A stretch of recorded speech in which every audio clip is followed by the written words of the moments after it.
Hi there. Throughout my career, I've had the great opportunity to work with some amazing CEOs. And today I'd like to introduce you to one of my favorites, Ed Sims, President and CEO of WestJet. Ed's an aviation and tourism professional, and he's got a track record of delivering really strong results. He's done that in a number of countries from Europe to Australia, New Zealand, and North American markets. He's done that in senior commercial as well as operational positions within companies such as TUI, Thomas Cook, Virgin Groups, Air New Zealand, and Airways, New Zealand's air navigation service provider. He joined WestJet in 2017 and became president and CEO in 2018. He took the company from its first quarterly loss in 52 consecutive quarters in quarter two to a position of sustained and significant profitability. He continues to spearhead WestJet's evolution from a point-to-point low-cost carrier to a global airline network with the arrival of the 787 Dreamliners and the introduction of business, cabin, and premium services. He's led the organisation through the largest private equity deal in aviation history with the purchase of WestJet by Onyx. And Ed would put that down to his amazing WestJetters. He absolutely has faith in their ability to deliver, and also he puts the operational and safety performance firmly in their hands as well. It was at Airways that I worked under Ed's inspirational leadership, and it's been such an honour and pleasure to have him on the Digital Culture Ideas show, coming in from no other than Calgary in Canada. During our time together, Ed and I talk about what it takes to be a CEO. He compares it to being like an air traffic controller, directing traffic and keeping the organisation and its people safe from harm. I love that analogy. He also talks about the benefits of being a generalist. So not going too deep in any one particular area, but having a period of time where you sample different activities and different operational roles so that you get that ability to learn what your own ability and interests are. And again, that really appeals to me because often what I talk about is not being one thing, but being many things. And there's benefits in doing that because you learn what you're good at. He talked about having active mentors in his life and also being able to scenario plan for the downside, that it's quite easy to think of the upside in situations, but harder to plan for the downside. And he certainly has put that into practice with the current pandemic, where he has been scenario planning and dealing with the current crisis using crisis management techniques.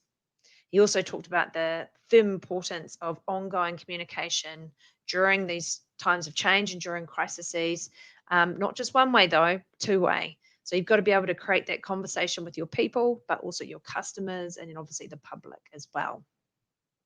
Without further ado, I'm excited to bring Ed Sims onto today's Digital Culture Ideas show. Ed, how are you? I'm pretty good, Hilary. I've had a pretty tiring 6 months, but, all things considered, loving life in Canada, missing New Zealand, but I'm just getting on with a pretty big job in hand. Absolutely. I was reflecting on when I actually met you, and I think it was way back in 2013 when you were the CEO of Airways, which just seems like a lifetime ago probably. And I just want to thank you because you were always incredibly supportive of me and gave me lots of opportunities at Airways. So first of all, thank you for that.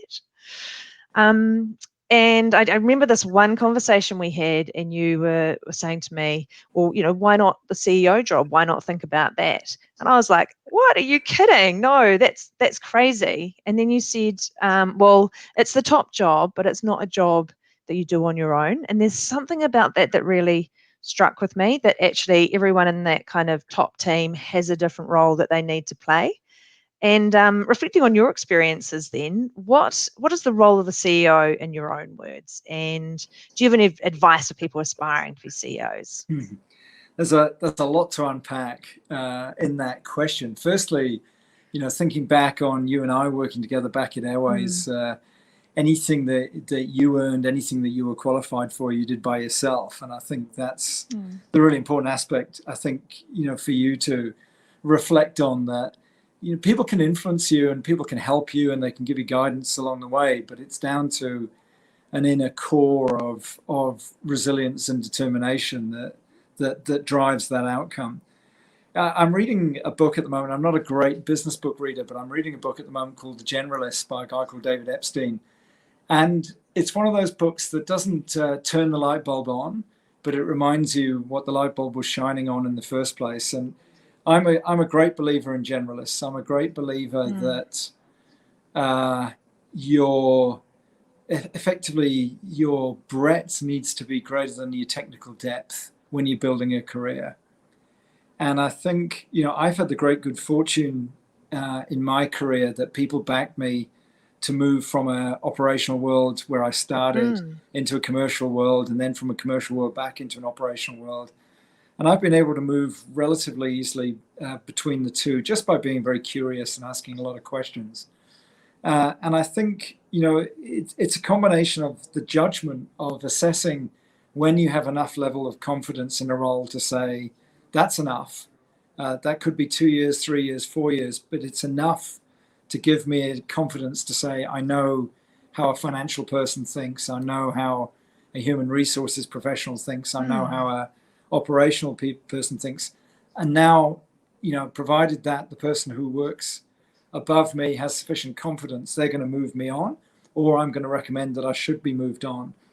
And I always encourage people to think that careers are never a ladder. They're a lattice work. And the way you climb up a lattice work is more often side to side than it is pure up. And very often the way of moving side to side is just looking around. I can see it now in my position, and I didn't see it as clearly when I was in middle management roles, but it's the person who's always got their hand up. It's the person who always looks like they're making more time to create greater capability. And it's the person who's always saying, I can take that off your plate. How can I help you? And those people make a lasting impression on you and make a lasting impression for themselves by their attitude and by their capacity to take on more work. And I guess as I've worked in more senior positions, that ability to offer capacity becomes every bit as important as capability. So you kind of know a bit about people's technical proficiency. What you don't know is their ability to take on extra work and extra accountability. And then, of course, when things go wrong, it's those people who say, I played my part in that, and that was my responsibility, versus those people who are saying, I had nothing to do with it. So it's a very long answer to a short question, but I think people, particularly in this environment, have to demonstrate flexibility, resilience, humility, accountability, all of those great kind of traditional values. But I really do believe, more than I've ever believed, that the future belongs to the generalist rather than to the functional specialist. So for people who are spending too long flexing the same technical muscle, it really is time to try and find another muscle. That's interesting, and that does make a lot of sense. And I guess if I've thought about it, I have thought, CFO roles, they make a, great kind of entrance into CEOs or operational roles. But I think you're right; it is a lot broader than that. And that diversity of experience is the key thing, which I'm hearing from you there as well. Yeah, and people have got to fight imposter syndrome. I spent far too long thinking that, given that I didn't traditionally come up through a financial model, that I was an imposter when I came to talk about balance sheets or cash reserves or liquidity or any of the other terminology that becomes the mainstay of operating in finance. But it's a fundamental understanding of the difference between profit and loss and cost and revenue, and how you widen the gap between the two. So it's just, in any work discipline, the fundamental truths always prevail. And not feeling inadequate because you didn't get the letters or the qualifications in that particular discipline, it doesn't for a second mean you're not capable of managing that discipline. Yeah, you can learn anything as well. Yeah. Oh, that's great advice. Thank you. I've sort of recently started out a governance career as well, and I've been placed on the board of Regenerate Christchurch, and that's been a really great experience to me, getting into that. It's kind of a long game I'm playing, if that makes sense. I don't think you can just decide one day, I'm going to do governance now. You've got to build that skill set. And it's a really interesting relationship that the board has with the CEO. I mean, I've seen it with you and the board of Airways, and now I'm sort of seeing it from the other side with a CEO kind of, interacting with the board. And what do you think are some of the ingredients that make that relationship a really successful one? Because it's quite an important one to get right, isn't it? Yeah, it's a great question. I tend to, if I think of two of the great board directors I've worked with, one who'll be very familiar to your viewers in New Zealand, one less so. But I'll concentrate on him more recently, an older and very experienced former head of PwC in Canada. He's a gentleman by the name of Walton. And he was a fantastic mentor for me in governance, because he would normally be the first at a board meeting to say, this is management's issue to resolve, it's not the board's issue. And he had this great acronym that you may have heard of before called NIFO, and he used to regularly repeat NIFO, which was basically nose in, fingers out. So Yes. always put Yeah, your nose in, ask lots of demanding questions, don't be frightened of putting people on the spot, but then back out and don't try and interfere and don't try and do the job yourself. And he was a great conscience, because a number of the board were former executives of the airline, of the organization, including the chair. We had a founder chair who finds it extraordinarily difficult, even to this day. He hasn't been chair of the organization now for almost 12 months, and finds it extraordinarily difficult not to ring me up every day and give me good advice on how the business should be run.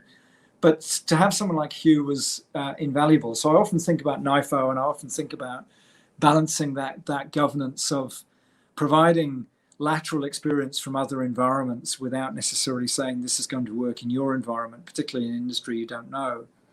But the other incredible mentor that I was lucky to have when I spent 10 years with Air New Zealand was a guy called Ken Douglas, who in various other guises in New Zealand was known as Red Ken. He was very actively involved in the Communist Party and very actively involved in trade union movements. Okay. And I've spent a lot of my time in the last 20 years in union negotiations, and everything I learned about collective bargaining I learned from Ken. And the lesson he gave me was you cannot be a successful board director, you cannot operate in governance perspective unless you are prepared to spend time in somebody else's shoes. And Ken and I would spend hours, believe it or not, simulating union negotiations, where he would be the union leader and I would be the company stooge, or the lead negotiator from the company side. And he would tell me all the things that he would call effectively BS on a lot of the things that I was saying. And I found that kind of role, it was mentor, it was coach, it was buddy, it was simulated training. It was just exceptionally valuable to have somebody from outside of my sphere, outside of the aviation industry, saying, unless you are prepared to sit the other side of a negotiating table, you shouldn't be in the negotiating room. And that's a lesson that I've never forgotten, both in terms of both the CEO role, but also in my experience in times playing governance roles and in governance roles, particularly in New Zealand, where you have to fight that temptation to try and do somebody's job for you. And of course, the other great lesson I learned from Airways New Zealand is that being the chief exec is just being the lead air traffic controller. You are there to distribute the traffic and to evenly space the traffic around you. So when the board, we went through a long and very complex and very arduous privatization last year. And we went through an extraordinary due diligence process in the build-up to the privatization that seemed to take no time at all. And then the privatization was immensely complex. It's the largest single private transaction in aviation history. It was a $5.5 billion transaction that we completed on December the 13th. Wow. And if I had tried to manage that, just in the due diligence phase that took 9 weeks, we exchanged 77,500 documents. If I had tried to be the source of those documents, I would have killed myself. Yeah, and I had to realize very early on, I was the air traffic controller and I was the person dispersing the responsibility and then dispersing the information back in response to those questions. And that creates, I think, a very special relationship, particularly between the chair of the board and the chief executive, but also other board directors and the chief executive. And it really is my role in conjunction with the board to make sure that we disperse accountability and responsibility and make sure we give adequate answers in response to really good searching questions. Yes, yeah. Wow, that's a the investment of some of your mentors that they've actually had with you, like really active investment in your professional development, has been fantastic, and that's really good advice around having to, get the work done through other people. Otherwise, you're just going to break yourself in the process, of course. And if we kind of move on to chat through a bit about the aviation industry and things like that. So obviously the pandemic has happened, and planes stopped flying, and then now it's just a lot have stopped flying. And wow, black swan event. No one really could have predicted this was going to happen this year, and all of a sudden, all the plans that all the businesses had have needed to change. And you've got a really good record of coping well with change in organizations, and I say that because it's a really strong thread of your career experiences. So what have you learned about coping with this crisis in particular? Yeah, I think what I've got is a really good track record of being in the wrong place at the wrong time. Or the right place, I like to think. So I've ended up, for better for worse, being characterized as the turnaround guy. Someone described me recently as the Lee Iacocca of the airline industry, which I'm not sure is a reputation I really wanted.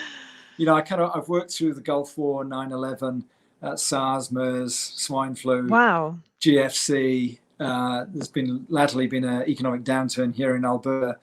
So you learn all about risk management. Now, this is something that's very close to your heart, I know, yes, from a lot of really positive experience. But it's staggering still to me how few organizations spend enough time modeling downside. Everybody loves upside modeling and says, what is the opportunity, and how nimble can we be to take advantage of the opportunity? Very few, in my experience, organizations spend enough time anticipating what does a low look like and what do several levels below that low look like. So I would be disingenuous if I said that WestJet or the Canadian aviation industry was prepared for this pandemic. What I would say is the mantra that I've introduced to WestJet, and I think in a large part came from my time with Airways New Zealand, is structure, process, discipline. Plan on a minimum of a 5-year basis, and if you can, plan on the useful life of your assets. So our aircraft will typically last about 20 years, and if you can plan out 20 years basis, then you do model cycles, because aviation, just those negative influences that I just outlined, they tend to happen in a 10-year cycle. And look, it may well be that the decade that we're now in, the 20s, will be far more like the first decade of the new millennium than the most recent decade. The most recent decade was almost marked by unparalleled upside. Yeah. Yes, of course, there were terrible disasters in New Zealand, coming up to the anniversary of the first Christchurch earthquake, Pike River, terrible things happened. But in global aviation terms, this was an extraordinary period of success. Yes. And I think, what's been really helpful in this pandemic is anticipating that cycles will come back, knowing the muscle to flex, and coming back to an earlier discussion, knowing that you have to delegate. So almost on day one, I still remember vividly the day I first realized how badly the pandemic was going to hit. It was Sunday afternoon, February 29th. And on a Sunday afternoon, I tend to have a look at our booking records, and I tend to see how well, the next day, the next week is looking. And I suddenly saw for the first time net cancellations outstripping net new bookings. And I just immediately assumed our systems had gone down. I immediately assumed there was a massive IT malfunction. The data must be wrong. The data must be wrong. We must have had a 3 or 4 hour hiatus when there was no data coming through. What was extraordinary was we stayed in that net red position for 72 days consecutively. Now, if you didn't model downside, you'd lose your mind, because that's a kind of 2 or 3 hour glitch that you think, I can't wait till the system's back up again.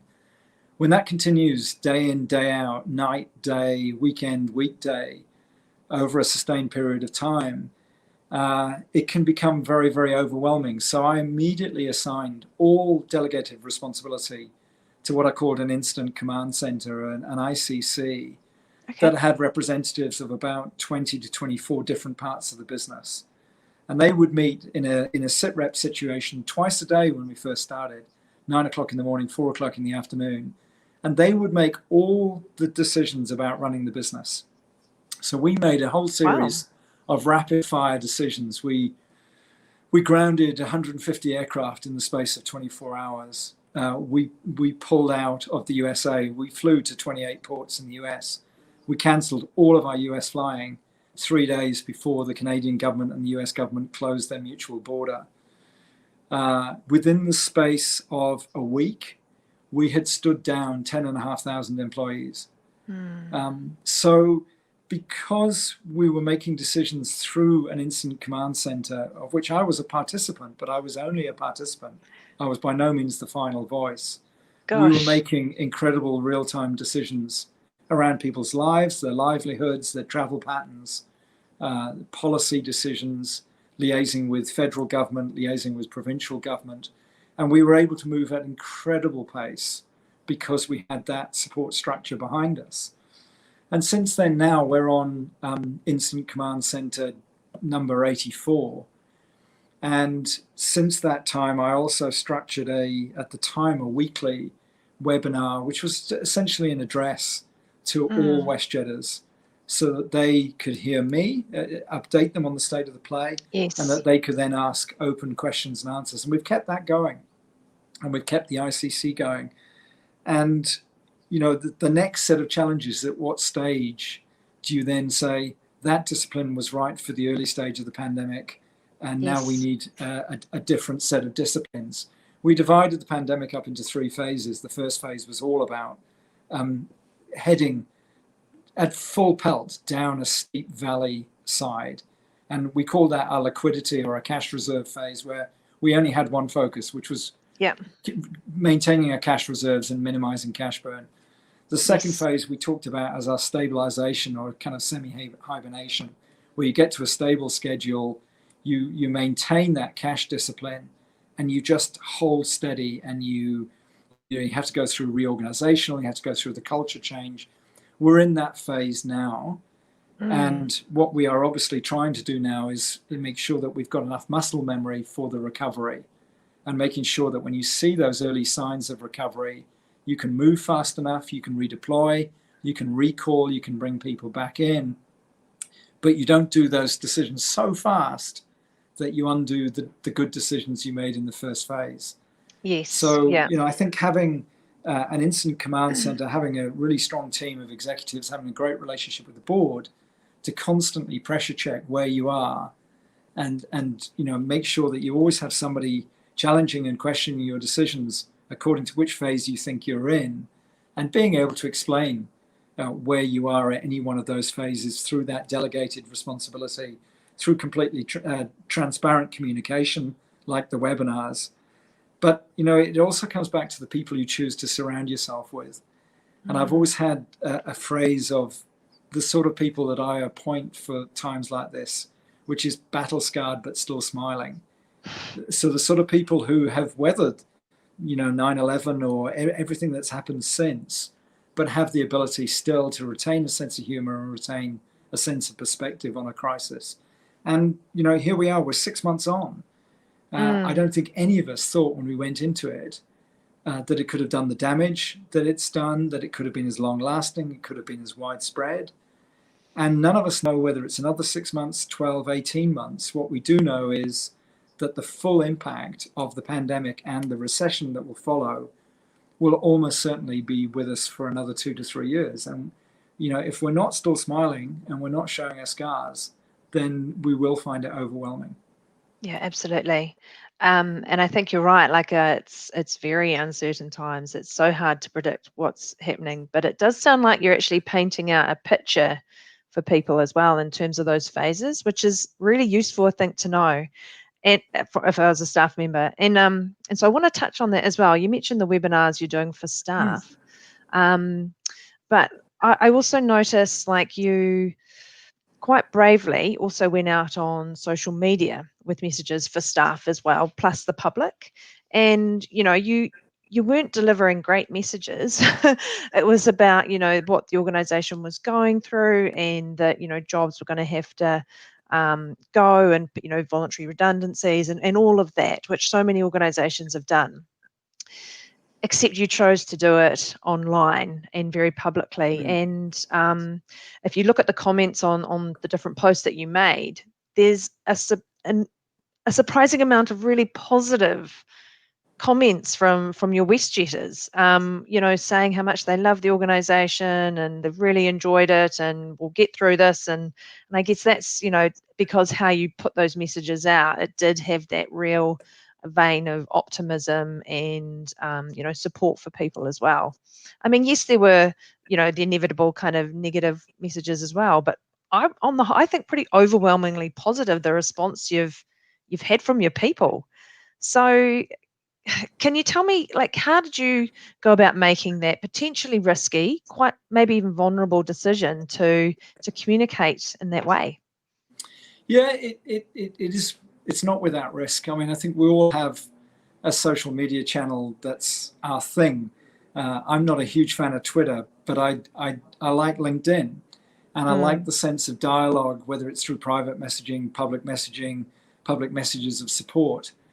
And, I chose to make a lot of statements over LinkedIn as a way of explaining, as you say, sometimes very difficult decisions for our guests, as well as difficult decisions for our people. So, we took a decision early on that we were not going to give cash refunds when people were canceling their trips.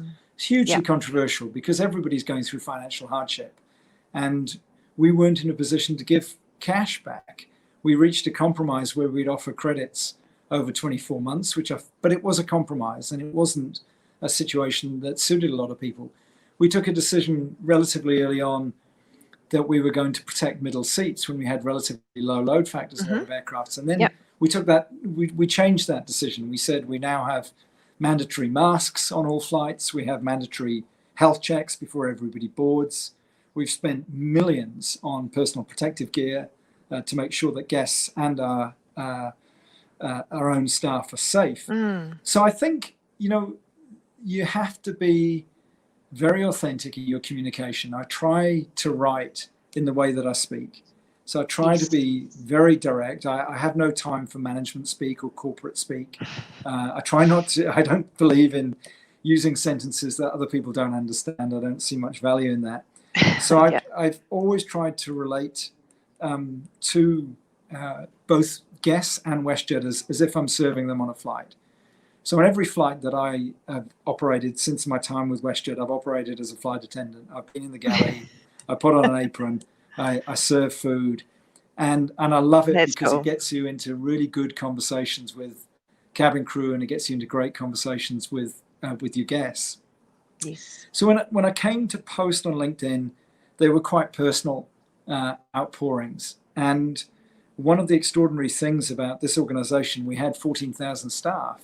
So notwithstanding the 14,000, you can get to know those people really well when you work alongside them. See, if you're loading bags on a day in Calgary when it's minus 30 outside, or if you're on a flight that's got a 100% load factor and you're up against turbulence, you get to know people in a very different environment than if you're sitting in an office sending them emails.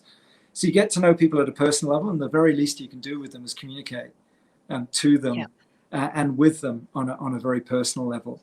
And like you, I was just so blown away when we were making really, really tough decisions about furloughing staff, laying staff off permanently, giving staff a very indefinite time when they may be recalled, if they were going to be recalled at all. Part of two things I think helped in that regard. One, that it's happened to me twice in my career, once in the UK and once in Australia.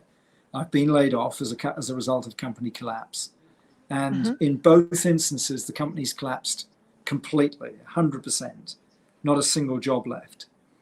So very early on, when I came to analyzing how many people we were going to have to lay off, I told our management teams, focus on the jobs you save. If you focus on the jobs you're losing, you're going to lose yourself in the enormity of what I'm asking you to do.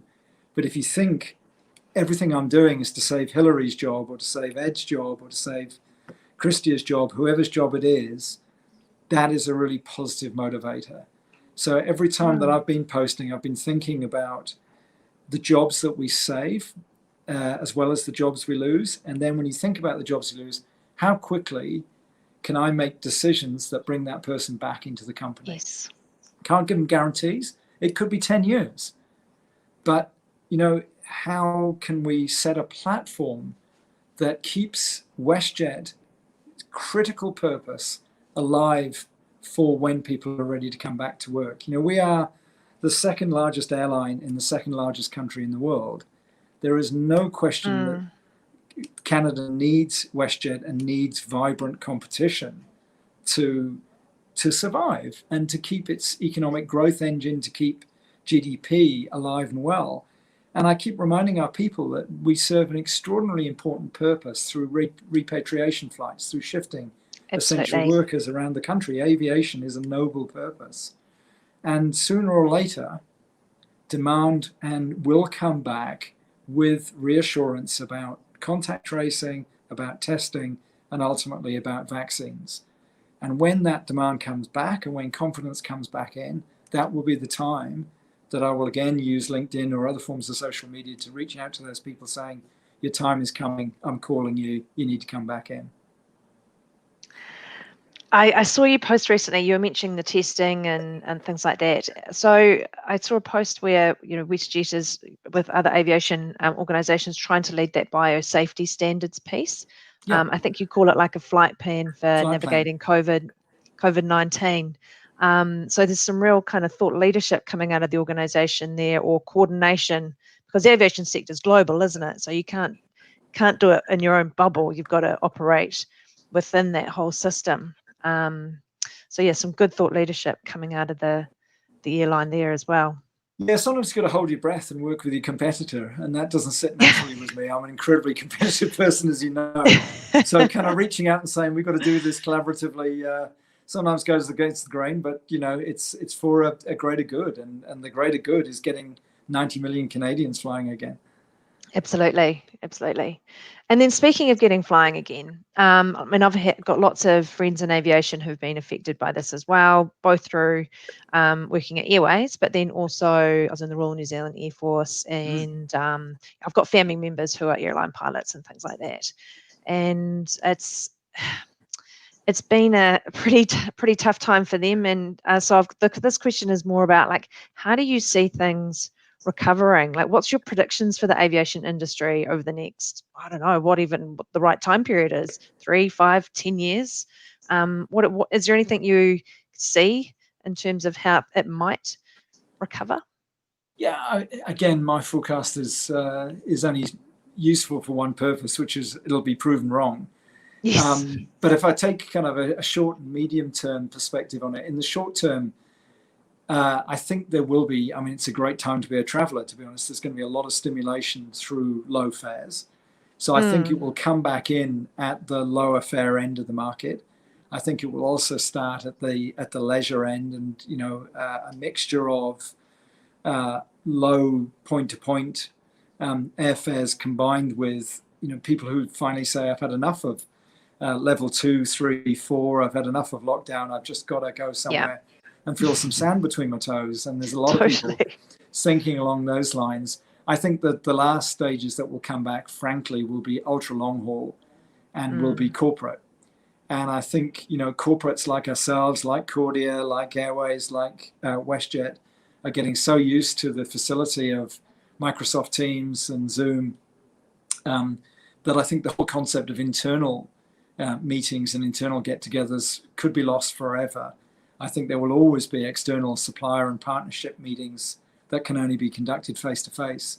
But I do think the corporate market is going to take much, much longer to recover. When the aviation market does recover, there's a number of really valuable lessons for us.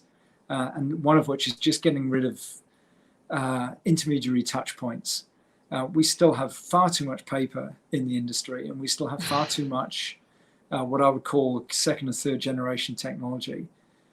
So moving as much of that interaction onto being pure app-based, or even better, onto artificial intelligence-based, harnessing effective robotics into repeated activities. One of my surprises moving from New Zealand to Canada, frankly, has been that Canada's a relatively late adopter. For you Kiwis, you're so quick to adopt new technology and bring new technology into the workplace because it's a relatively smaller workplace.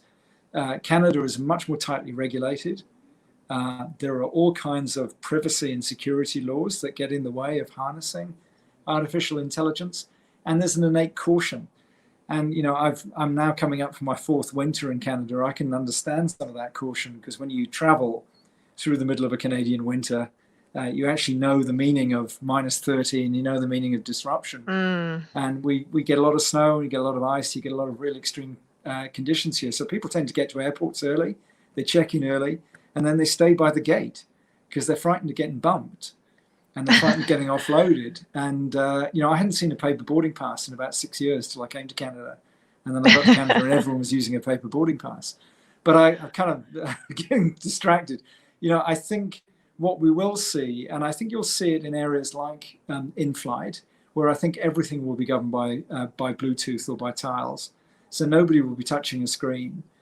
Nobody will be ordering food other than by pre-order methodology. And, I think there's a danger that it becomes so high tech that you lose the ability to be able to have conversations and interact on board. But I suspect the great airlines, and we will be one of these, will combine really strong personalities of our guest-facing staff with leading edge technology. And I think that's going to be a great combination. I mean, I saw it in check-in. I started life as a check-in agent. And your first conversation with a check-in agent was almost always, "I'm sorry about the long queue that you've just been in." And kiosks changed that conversation to saying, "Where are you traveling today?" And that's the next generation on that we need to just change that conversation and use technology to stop apologizing for queue times in contact centers or at airports, and use the technology in order that we can use our personalities to best affect in other aspects of the journey. Yeah, absolutely. To really give people that WestJet experience, or Cordier experience, as we call it. So following on that technology theme, so one of the thesis of the show is all about digital culture ideas. That the fact that our lives are getting completely intertwined with technology. It's going to be in every industry, every career, every role. And it's also affecting, I think, how we lead people as well. It means that we have to be more transparent and collaborative as we're leading people, because technology is allowing more of that. How do you see technology changing the way you lead? We talked about some of it earlier. We can spend less time being physically alongside somebody. I converted, we used to do regular, what we call town halls, where we'd had 200 or 300 people in the room. I can now reach 5 or 6 times as many people as I can physically get into a town hall via a webinar. And then, of course, that webinar then exists as a permanent record. People download it. I find with my staff webinars, twice as many people download and watch later as watch it live at the time. And I'm really happy either way. Hopefully the experience is not reduced. So I think it really is a question of building these aspects in to the way that you structure your working life. And I've been doing quite a lot of work with one of the big 4 consulting firms, with Deloitte, about how you structure the future of work. And if I think about the way we structured the future of work in the past, you've structured it by finance, by operations, by HR. And working with Deloitte, they're helping me structure the way I think of my working life into a war room, which is typically a kind of grassroots responsive methodology, a library, which is my long-term strategic planning capability, the cafe where I collaborate. So almost translating your working day into a kind of physical manifestation, and thinking that each mode is quite a different thinking mode. And I think that one of the myths about the enhancement of technology into the working mode is that it replaces some of that thinking. All it's there to do is augment and enhance your thinking capability, but it means you've got to be a lot more deliberate about the thinking style that you're applying to a particular problem or a particular challenge. And I find that hugely exciting, because then AI can take away everything else from me. Yeah, that's really interesting. That model you talked about in terms of the library and the cafe and the war room. I look forward. Will there be some literature on this at some stage? That it will be. I want to read some more about that. I've probably just given away their IP. They'll probably kill me. Yeah, look, I think they've published. I think they've published a number of studies along those lines, but they've been great to work with because it's very eye-opening in terms of how you. And I think particularly, we've been applying it post-pandemic because the worst thing you can do is take the bad habits that you just learn to live with, like, terrible wallpaper in your house. From the old and you just forgot reality it into was the there. new future. Exactly. And you take it into this new environment, it's completely inappropriate. So taking the opportunity to say, don't just think about, the future of work is not about who works from home and who works in an office. The future of work is all about how you think. Oh, I love that. Love that. So coming back to social media. So you've been on LinkedIn, I think it's for at least 8 years. So you must have been a fairly early adopter. And correct me if that's not quite right. But, so you clearly recognize it's a really good platform for discussions and conversations and, putting messages out. And recently you're invited to be a LinkedIn influencer, which is, I'm very, that's so amazing. And I'm not sure if, our listeners sort of know exactly what that is, but it is a big deal. It's a diverse group of business, political, and thought leaders, comprised about 500 people. So it's actually a pretty small group, I think, if you think about that globally.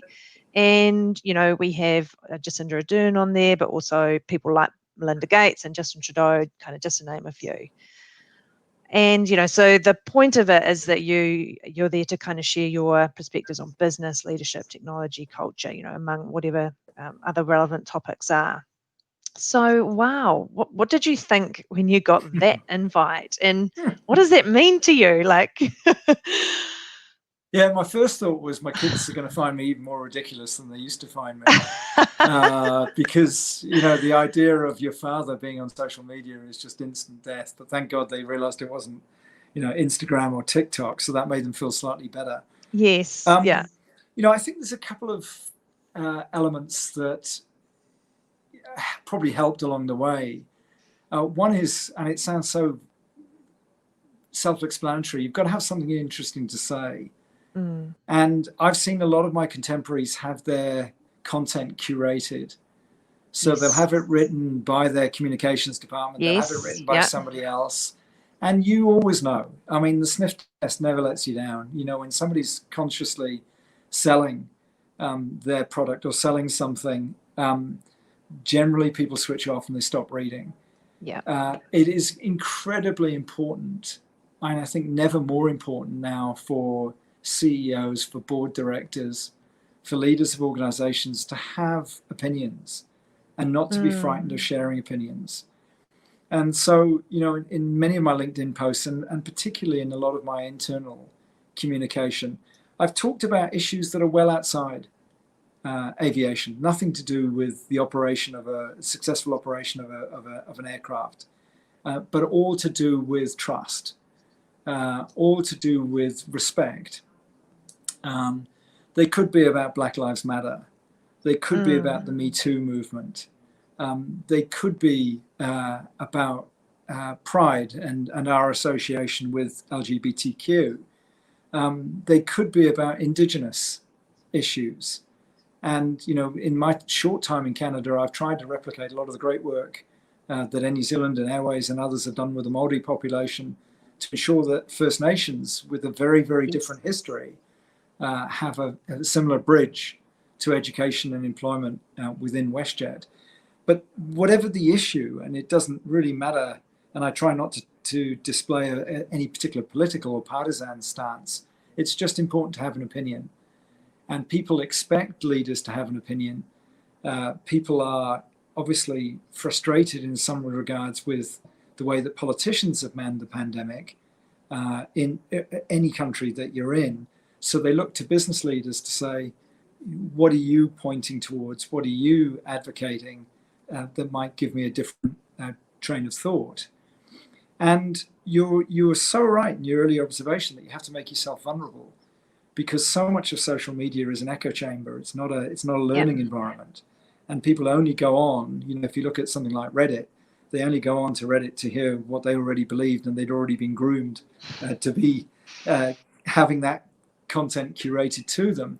So when you post a view, there was a lot of discussion last year about provincial politics within Canada relative to federal politics, and I posted views, and you get a pretty strong reaction from people pretty quickly. And it's not so much about trying to alienate or ostracize people. It's more simply saying it comes with the territory, and there is an expectation, particularly from 14,000 people to whom they have a very strong alliance to the organization, allegiance to the organization. They expect their leader to have a view. And like I said, it's nothing about party politics or being partisan. It's just knowing that it's really important to stand up for minority ethnic groups, knowing that it's really important to stand up for diversity and inclusion. And, frankly, in this day and age, if a CEO doesn't stand up for those kind of causes, then, people like myself shouldn't be in our roles. Absolutely. The leaders must go first, mustn't they? Otherwise, why will everyone else, Yep. Absolutely. Well, I'm following you with interest. Oh, good. Absolutely. And that comment about your kids, I don't know. I think about that myself, and I think they're going to love what you've done on social media. For example, my son Googles me on YouTube. Okay. Occasionally he's like, Mum, I saw you on YouTube today. Like when they're doing their school assignments and doing research, I'm like, oh, okay. Yeah, like there'll be this record of you for them to tune into whenever they like. Yeah, my son was horrified and came in one day and he said, Dad, you've got a Wikipedia page. I went, I don't know. I had no idea. He seemed to think it was a big idea. Oh, it is. Absolutely. And so what's next for WestJet, or what are you looking forward to? I would love to know what life looks like the other side of the pandemic. I think I have to think relatively short term and say, will we be quick enough to know what the signs of recovery are when they present themselves? How quickly can we take advantage of those? And then how can we steer a course back to a strategy that I still firmly believe in, of low-cost operations at one end of the market and premium operations at the ultra-long haul and wide-bodied end of the market in our industry? And then how can we diversify? How can we bring a WestJet philosophy potentially to other parts of the industry? Why do we have to narrowly ascribe ourselves within being an airline? What are the service aspects that we can bring to the whole loyalty and reward space? How can we be a better financial partner? How can we leverage the privatization that we enjoyed last year to become more joined at the hip with other hospitality and service industry providers? So I see, stage one being recovering to be a better version of the company that we were before. Stage two being diversification. And then stage three at some stage being retirement for me. Yes. So not WestJet in its silo, but part of that ecosystem and a true partner. I really like that. Yeah, I think we provide an extraordinary humanity, and our core value has always been that we actually care more about all aspects of a guest journey than any other airline. And I think that applies equally if we found ourselves in different spheres, in home entertainment, in the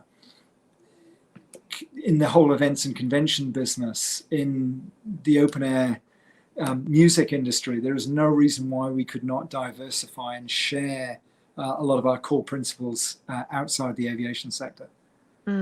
There's definitely a WestJet vibe, I think, that you pick up on when you start looking at some of the information that's out there on your company, like a really positive kind of vibe. So people have cruelly described it as a kind of religious cult or people drinking the Kool-Aid.